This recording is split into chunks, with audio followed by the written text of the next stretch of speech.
welcome back to our channel. Most of our viewers know that I usually have someone else here with me. That is Autumn, but today she has to celebrate her birthday.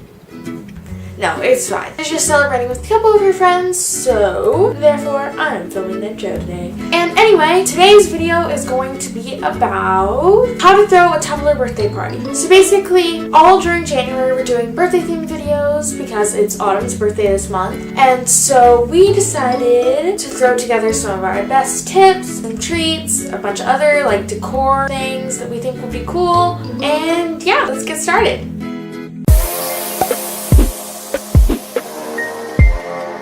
Alright, so first off we're going to have some tips, basically just helpful tips from throwing our own party, and yeah. Alright, so my first tip is to pick a theme and stick to it. So that means picking a color palette, which seems really excessive. If you want to like have an Instagram or Tumblr worthy party, it really helps to have everything coordinated. So one we chose was pastels, but you can also go for like pink and gold, or black and white, whatever you really feel like. I really recommend Pinterest for inspiration, and of course Tumblr. Alright, so this is more like of a decor item, but it makes it look really cool if you have a cake stand, because it already makes it feel much more professional. And you can also have a cupcake stand if that's what you're doing. So number 3 is to take a ton of photos, because I mean, did it even happen if you didn't have a photo? But you can have like a Polaroid set up, or you can have a timer going off or something like that. Or you can have your parents take photos. Really anything works, but it's just fun to have all those memories to look back on. Alright, and so my fourth and last tip is to plan ahead.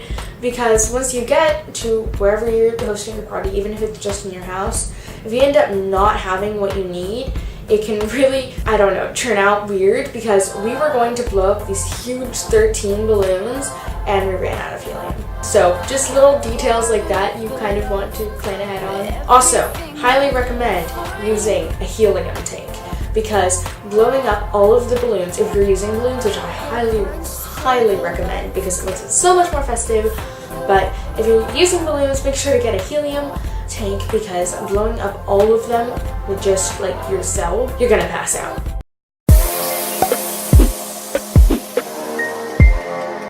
Alright, so next we have some activities, which are kind of like games or just ideas for what to do at your party. Alright, so my number 1 idea is to have a photo shoot. You can like set up a backdrop and take photos in front of it, or you can go like out into the street, take photos of balloons, stuff like that. Really, you can get creative with these ideas. Alright, so for some game ideas, one, you can do karaoke, which is always super fun. And if you have a TV, you can try to see if you can AirPlay onto that, or you can actually go to a karaoke place. Really whatever you want to do. So there's this game that's so much fun. It's called Funny and Funnier. So you can do it with any amount of people, but basically we usually just do it with 3. And so one person is like the person you're trying to make laugh, and then 2 people are the funny and funnier. So basically they try to make this other person laugh as hard as they can, like smiling counts, anything like that. It's really fun because you can be super silly, and then whoever wins is the funnier. So the next option is truth or dare. It gets weird at some parties, but if you want, you can put a bunch of really fun ones into a jar and have people draw them out. Pictionary! And a scavenger hunt. So I thought of like a really cool idea for this. I don't know, maybe it's lame, but like putting the hints inside balloons, and then like for the first one, I don't know, like hiding the balloons somewhere, and then each hint leads to the next balloon. Like maybe at each hour, like you can have it like 8, then at 9, then at 10, then at 11, you know, like little hints to get each balloon, and in the end you find some sort of prize or like the cake or something.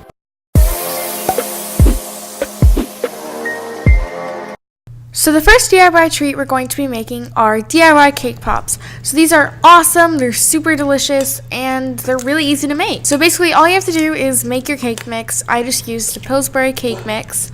It's just in yellow cake, I think.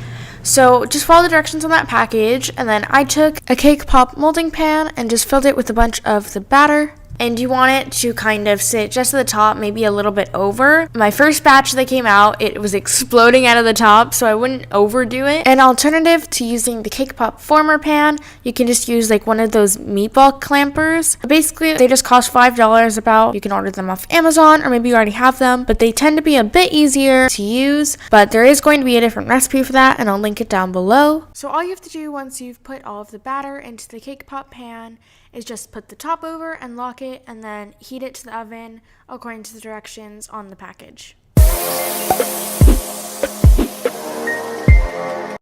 Alright, so for the second DIY, I guess, or recipe, we're just going to be making mini cupcakes, which are just like making regular cupcakes, but in a mini cake pan. And once you're done with those, just frost them like you would any other cupcake.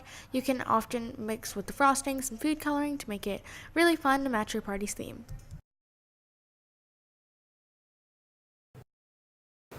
Alright, so this first decor idea is just a paper garland, and you can pick these up anywhere. We got ours from Paper Source, but you can also get them from Target.